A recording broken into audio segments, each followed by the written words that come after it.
Hi y'all, so today we're picking some kudzu flowers for kudzu sherbet, and here we have the beans after the flowers have matured. These beans are still immature, but kudzu is largely considered a weed, which it pretty much is, but the flowers make some great jelly and sherbet. So we'll take a look here. This is a good year for them. As you can see, the sun's a little bright up there. Let me get it down. As you can see, lots of flowers up here, and this is a very viney plant. It's actually very high in protein. I would love to try and bale it for some livestock feed, but it's so viney it would really clog up your equipment.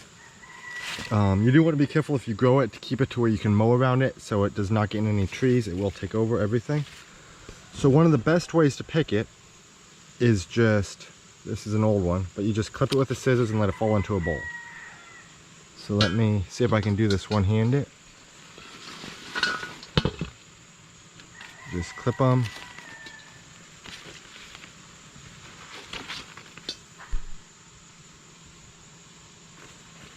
And as you can see, I have a pretty good bowl going here. So for the sherbet, we'll let these soak overnight in some cold water in the refrigerator, and it should infuse the flavor from the flowers and make a very nice flavorful water. And then we'll get some lime juice and sugar and freeze it. Okay, so I washed it and tried to get all the bugs or any dirt off. Just lightly rinsed it. And if you were making 1 times the recipe, you would want 3 to 2 cups of kudzu blossoms and 3 cups water. I obviously have a little bit more here because I'm 3 times in it and I had a little left over. So it's definitely a little extra, but a little stronger flavor sounds good to me. So I'm putting in my water, and then just sort of pack it down, make sure it's in there good. And this is just cool tap water, and then I am going to let this sit overnight in the fridge and do the rest of the work tomorrow. Okay, so we have this sitting overnight in the fridge, and we are going to pour it through this jelly strainer. And I had a little bit extra kudzu blossoms, so I just stuck them in here.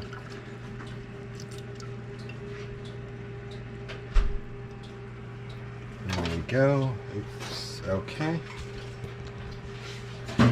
So we have over here this sugar just dissolving basically. You don't even need to bring it to a boil. Just dissolve it in some, warm up the water. And we have some lemon or lime juice here. So this recipe, if you were 1 times in it, would be, you would soak 3 cups of kudzu blossoms in 2 cups of water overnight. Then you would put in 2 lemons or limes, or 3 to 4 tablespoons. And you would put in 1 cup of sugar, or I'm using an ice cream machine. I would cut the sugar back to like 2/3 cup because it doesn't need quite as much to get, if you're freezing it just in the freezer, it needs more sugar to help it not turn to a rock. So we'll add this now.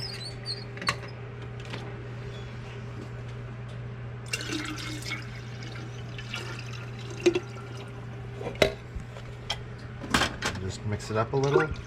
And then we'll stick this, let this cool, it's already pretty cold because there wasn't much hot liquid. And then stick it in the freezer and store it every 2 hours in a thing that can expand so it does not crack. Or put it in the ice cream machine, which is my favorite way to do it. So let's put this in the ice cream machine and get back with you, see what it looks like.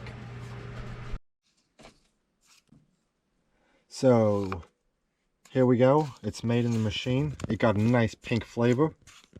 And I do want to mention earlier, I left a cup of water in the sugar to dissolve it, plus 2 cups to soak the flour. So it was a total of 3 cups of water. And here we go. So it's really good. Thanks for watching. This was done on September 8th. We appreciate it. God bless.